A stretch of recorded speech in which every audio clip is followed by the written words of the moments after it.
Yes? Hi. Sorry. Hi. First of all, I want to address, I'm a Ryerson student. Mm-hmm. I just wanted to address that it's funny that you called Naomi Wolf a feminist when she's actually a rape apologist and basically blamed the victims of Julian Assange's rape. So she's actually not really a feminist at all. Who? So, Naomi Wolf. You mentioned her in the beginning. She actually, as far as I'm concerned, she says she's a feminist. And She says she is, but she's a rape apologist. I don't know about that.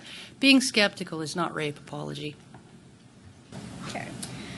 You also said that men deserve a safe space on campus, but I would have to say that every space in society is actually a safe space for men. Men don't get catcalled when they walk down the street. Ever been in a street fight? I'm sorry, whenever I'm an openly gay student, whenever I fucking walk down the street, people yell at me. Okay? Why? Because men like to catcall women. If I wear a short skirt, I get harassed when I walk down the street. Catcalls are good. No, they're not good. I'm saying, is the world safe space for women? No. Women deserve a safe space on campus. Queer people deserve a safe space on campus. Trans people deserve a safe space on campus. How many groups exist because of that, right? You mean enough? Why do men need a safe space on campus? Why do men need a safe space? Because the very idea of an event where men are talking about men's issues in a non-sanctioned manner, right, by the powers that be, right? In other words, they don't have feminists puppeting them, right, pulling their strings, telling them what to say, okay, or they don't have feminist ideology to do it, okay? When that happens, then you have what happened at the Warren Farrell protest. I don't know if you watched the footage of that, right?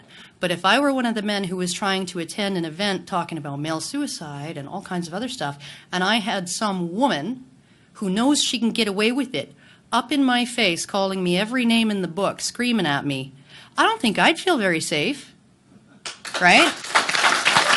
Okay?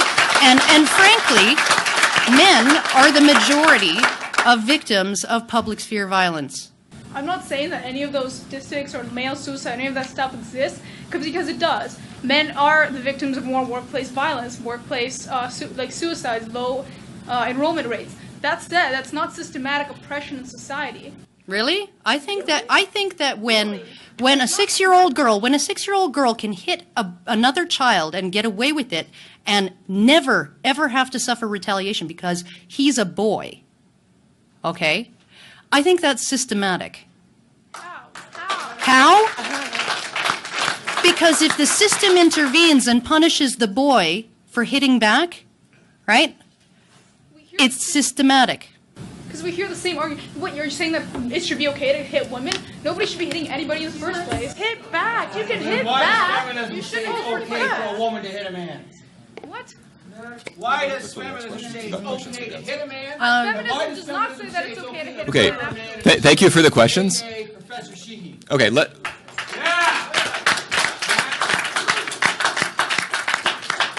we appreciate the questions and the conversation that it resulted in. We do have some questions from downstairs, so we're going to go there. They've been very patient, so I'm trying to give everybody a chance here. And this is a two-part question, Karen. Part one, do you consider yourself pro-man or anti-feminism? Anti-feminist, whatever. And part two is current legislation are the results of decades of women being abused. Why do you support returning to the past? Sorry, what was the second part? It says current legislation is the result of decades of women being abused. Why do you support returning to the past? I'm not sure how I'm supporting returning to the past. What I'm supporting is that we extend the services and assistance that we currently give female victims to male ones, right?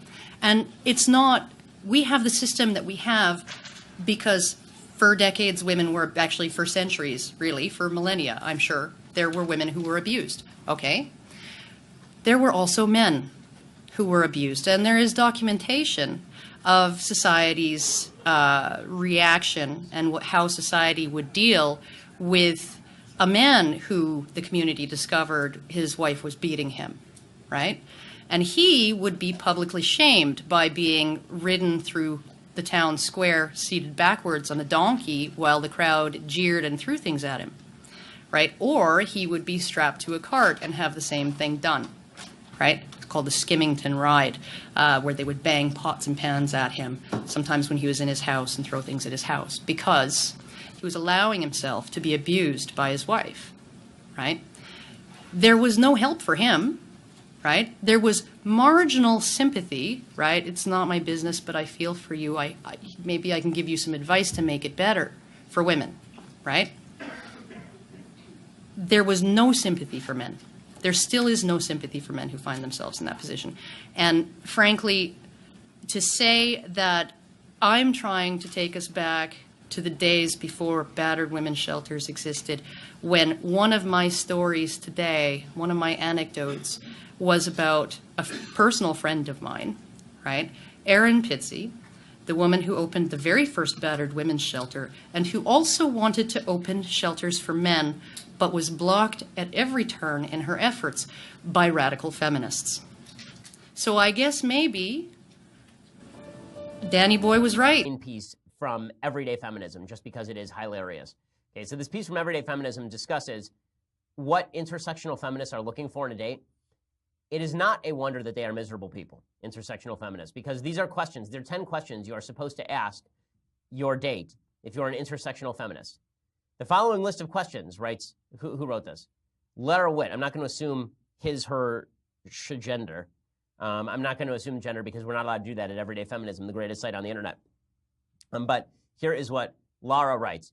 The following list of questions is applicable to all relationships, certainly not just cisgender heterosexual ones. 1. Do you believe that Black Lives Matter? Well, there's a hell of an opener. You sit down for a date, and before you even start talking, the woman says to you, do you believe that Black Lives Matter? Like, how are you supposed to answer that? What happens if you say no? I mean, like, what? First of all, like, does anyone in the United States say no to that question?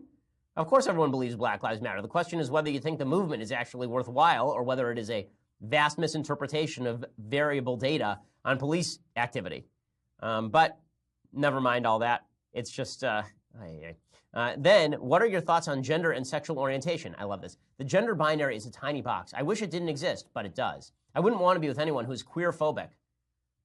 Is that that's like your opener? That's another one of your opening questions? Is like you're a straight woman and you're dating a straight guy, and your first question is, would you have sex with a dude? Or are you queer phobic? Like, do you believe that I'm a woman? Okay. How do you work to dismantle sexism and misogyny in your life? What are you talking about to me? I'm just a plumber. Like, what? It says, I've met cisgender, heteronormative, cishet men who hate women.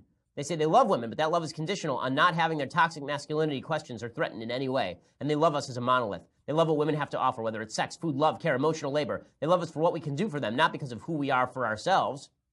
Well, I feel like this is sort of a weird arbitrary boundary that you're drawing here. It seems to me that what you are is very much related to what you do. So that's sort of a weird take on things. What are your thoughts on sex work? Like that, this is one of my favorites. What are your thoughts on sex work? Really, the intersectional feminists want you to ask your date what your thoughts are on prostitution. Hint to the ladies.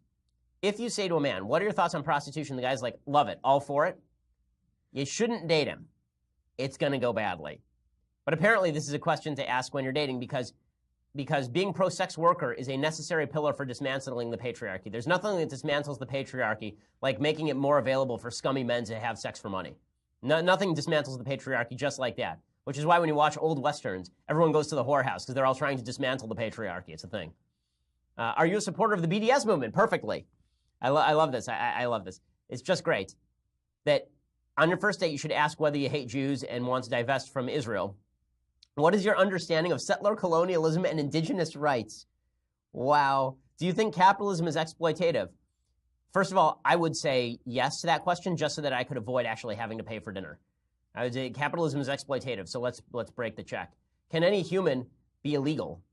Do you support Muslim Americans and non-Muslim people from Islamic countries? And does your allyship include disabled folks? If a woman asks you any of these questions, run as fast as you possibly can because that's horrifying.